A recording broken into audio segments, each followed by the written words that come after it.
creates that place.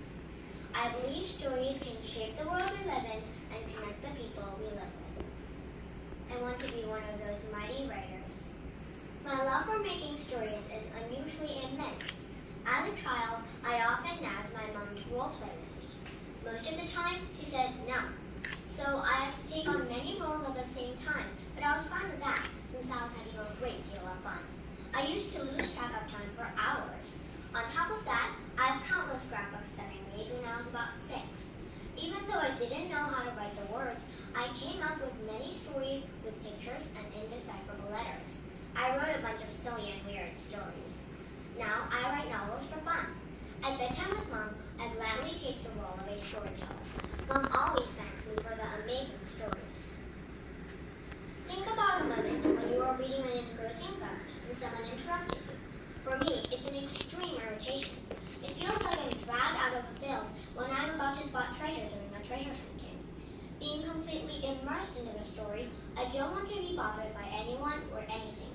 The fact that words and sentences are able to suck people into a different world fascinates me. When I realized that I can take readers anywhere in a blink of an eye, without a second thought, I knew I needed to be a writer. Anything can happen in my stories, especially with my venture-packed ones. Kids can do whatever they want without an adult's permission. How satisfying and exhilarating.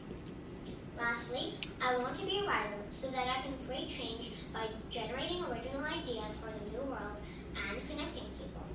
Thanks to writers' creative ideas, people can glimpse into an unheard of world. I bet that most of the things that are pure fiction will become reality. Furthermore, stories can connect people. I love to chat with anyone about the books I read.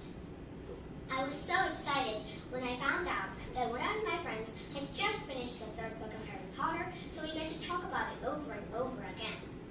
Now, I'm reading a book titled Kay's Marvelous Medicine by Adam Kay. I can't help but run to Mom and laugh with her whenever I come across those hilarious sentences. I think that stories are the places in which everyone can connect with each other, regardless of age, gender, or location. Isn't it amazing? Inside me are all types of seeds. Some are big, glossy, and stripy. Some are bright, pungent, and noisy. Each seed holds its own story. Some fidgety stories wriggle inside the seed so hard that I have to let them free so that they can unfurl themselves. That's how I cultivated a beautiful garden dotted with colorful flowers. Recently, one story burst out of its seed's outer shell and grew into a decent sapling. I'm busy watering and pruning it these days.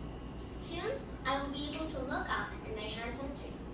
To all my soon-to-be readers, would you visit my lovely garden? Thank you.